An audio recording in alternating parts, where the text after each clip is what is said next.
Alright, sorry this took so long. I've been having some issues getting my audio to record, but I think it's working now. So I'm just going to do this very, very quickly. So our problem is we go 225 meters in any direction. I'm going to choose to go east. Okay, so that's 225. It says turn 90 degrees to the left, so we were heading this way. 90 degrees to the left would be up, and that's 350. And then we go to the right 30 degrees. So we were going this way, 30 degrees to the right would be that. Alright, so the thing you got to remember is when you're dealing with vectors, when you have angles involved, we can't deal with things going right, up, and then at an angle. We can deal with all right, left. We can deal with all up, down. We can't deal with left, right, up, down, and an angle. So the first thing you want to do is you want to break up this. Oh, sorry, I should have written this down. This is 125. You want to break it up into its components. So you say this goes up and to the right. And this is your y or your x component, and this is your y component. Alright, I'm going to leave the x and the y components up to you. Hopefully if you've done well in the rest of Moodle, you're fine with this by now. But here's what's important. Once you do that, this stuff right here, all this, and this, and this, and why not this too for good measure, all goes away.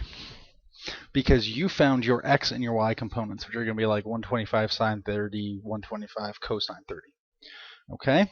You found your x, y components, and we can only use one at a time. But what that lets us do is this. Basically, we add vectors tip to tail. So we say, look, I've got a y component there. It's some length y. I've got a y component here. It's all up, down, right? It's not going left. It's not going right. So I can add those together, and that's 350. Well, since they're both going in the exact same direction, can't I really say that, you know, in reality, this is just one vector, and it's y plus 350. I walk 10 miles north, and then I walk 5 miles north. I really just walked 15 miles north, right? So I can just add them together. I can do the same thing over here, saying, well, look, I've got this vector. It's going to the right. I've got this vector. It's going to the right. Let's add them up.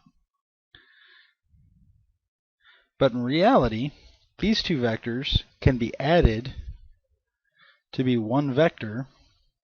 That's 225 plus x. So here's why this helps. We have one vector to the right. We have one vector up. How do we find the magnitude of the displacement of two vectors?